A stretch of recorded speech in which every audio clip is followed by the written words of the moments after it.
അതുകൊണ്ട് ആ ഭഗവാനെ സ്വന്തമാക്കണം എന്ന ആഗ്രഹം അവർക്ക്. അവർ ശാണ്ഡിലിനോട് ചോദിച്ചു, എന്താ വഴി ഭഗവാനെ സ്വന്തമാക്കണം?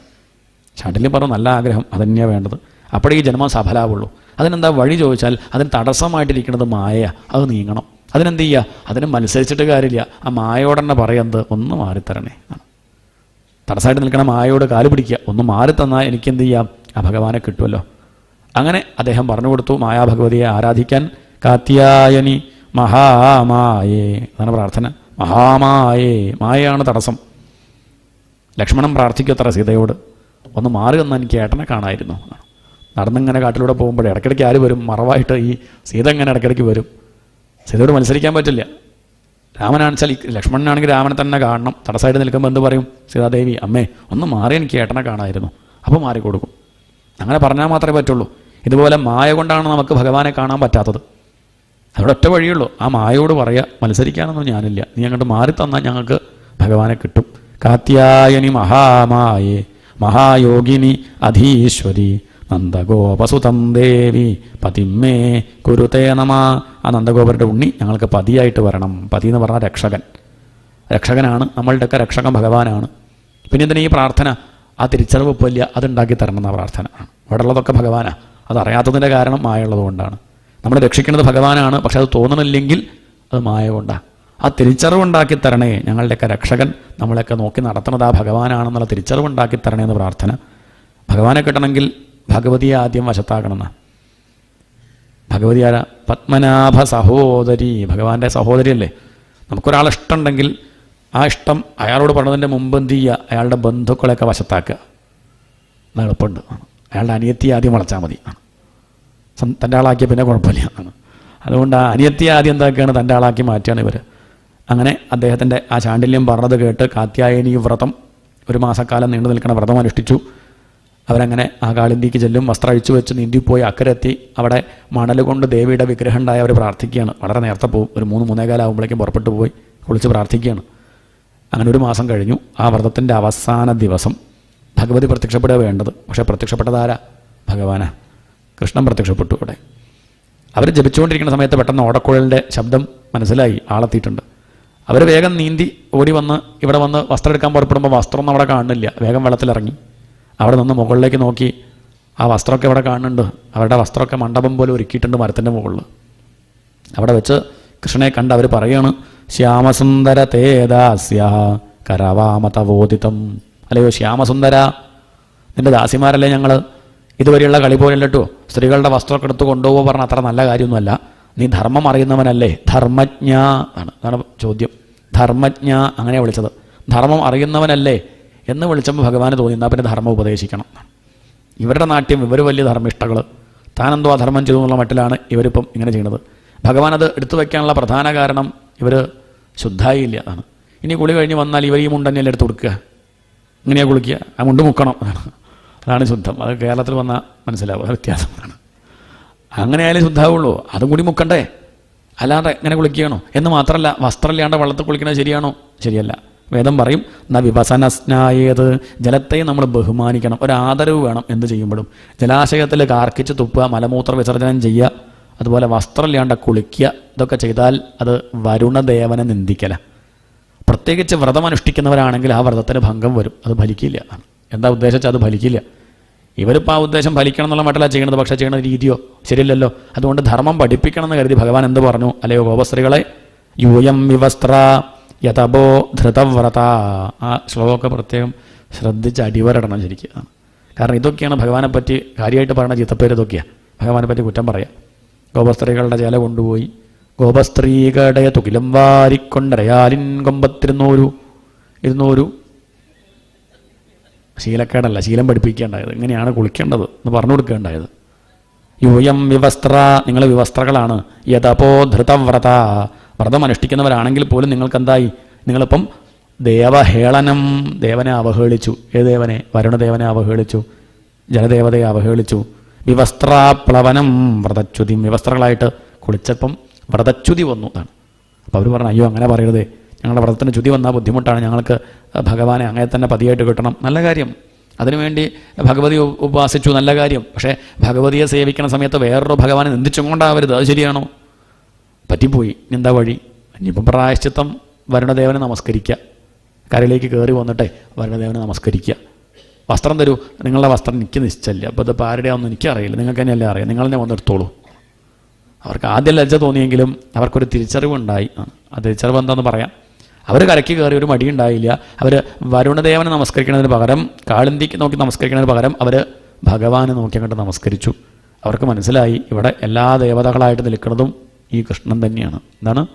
കൃഷ്ണസ്തു ഭഗവാൻ സ്വയം. ആ ഭഗവാൻ തന്നെയാണ് ഇവിടെ എല്ലാമായിട്ട് നിൽക്കുന്നത്. വരാഹമായിട്ട് നിൽക്കുന്നതും മത്സ്യമായിട്ട് നിൽക്കുന്നതും ഇനി ഭഗവതിയായിട്ട് നിൽക്കുന്നതും ഇനി ജലദേവതയായിട്ട് വരുണനായിട്ട് നിൽക്കുന്നതും ഒക്കെ ആരാ? സർവഗ്രഹരൂപീ പരാത്പര. എല്ലാ ഗ്രഹങ്ങളായിട്ട് നിൽക്കുന്നതും എല്ലാം ആരാണ്? ഭഗവാനാണെന്ന് അവർക്ക് മനസ്സിലായി. എങ്ങനെ മനസ്സിലായി? ഈ വ്രതത്തിൻ്റെ അവസാനം പ്രത്യക്ഷപ്പെടേണ്ടത് ആരാ? ഭഗവതിയല്ലേ. ആ സ്ഥാനത്ത് ആരാ വന്നത്? കൃഷ്ണൻ വന്നു. ഇതിൻ്റെ അപ്പോൾ ഭഗവതി ഞാൻ തന്നെ വരാം, ഇതിൻ്റെ അപ്പോൾ ആളെ വിടണു. അതാണ് അവർക്ക് മനസ്സിലായി. തൊഴുന്ന് നമസ്കരിച്ചു. ഭഗവാൻ അവരുടെ വസ്ത്രം തിരിച്ചു കൊടുത്തു.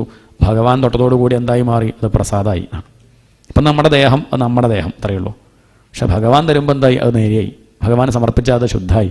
അവർ ഭഗവാനിൽ സമർപ്പിച്ചോ ഇല്ല നിശ്ചയില്ല, ഭഗവാൻ അതെടുത്തു. എന്നാണ്. എന്നിട്ട് ഭഗവാൻ തിരിച്ചു കൊടുത്തു. ആചാര്യന്മാർ പറയും, ശരിക്കും പറഞ്ഞാൽ ആ കൊടുത്തത് എന്താണെന്ന് വെച്ചിട്ടുണ്ടോ? കാവ്യവസ്ത്ര കൊടുത്തത്. എന്താണ്? ഇപ്പോൾ ഒരാൾ സന്യസിക്കുമ്പോഴും എന്ത് മാറ്റം ഉണ്ടായത്? ബാഹ്യമായിട്ട് വലിയ മാറ്റമൊന്നും ഉണ്ടായിട്ടുണ്ടാവില്ല. ആ ദേഹം തന്നെയാണ്. പക്ഷെ അയാളെ വേഷമൊക്കെ ഒന്ന് മാറ്റി. അയാൾ പിന്നെ കാവ്യാണ് കൊടുക്കുക. ഈ കാവ്യവസ്ത്രം ആര് കൊടുത്തു? ആ ഗുരുനാഥൻ കൊടുത്തു. എന്നാണ്. ഇനി മുതൽ നിങ്ങളുടെ ജീവിതം പവിത്രമാവട്ടെ, ഇനി എന്നെ തന്നെ അന്വേഷിക്കട്ടെ, അതല്ലേ നിങ്ങളുടെ ആഗ്രഹം, അതിനല്ലേ വ്രതം അനുഷ്ഠിച്ചത്. ഇനി മുതൽ എന്നെ തന്നെ മനസ്സിൽ വെച്ച് കഴിയുക. നിങ്ങൾ ഈ മാർഗം സ്വീകരിച്ചാൽ നിങ്ങൾക്ക് അധികം വൈകാതെ ആ അനുഭൂതി, ബ്രഹ്മാനന്ദം അനുഭവിക്കാം. ആ ആനന്ദത്തിന് ഭാഗവതത്തിൽ പറയുന്ന പേരാണ് രാസം. അത്രയേ ഉള്ളൂ. സന്യാസം കൊടുക്കുന്നതിൻ്റെ മുമ്പ്, ആ വേഷം കൊടുക്കുന്നതിൻ്റെ മുന്നേ ഒരു ചടങ്ങുണ്ട് അത്രേ. 7 അടി നടത്തിക്കും നഗ്നനാക്കിയും കൊണ്ട്. 7 അടി അഭിമാനമില്ല എന്ന് ഉറപ്പിക്കുകയാണ്. ശരീരാഭിമാനമില്ല.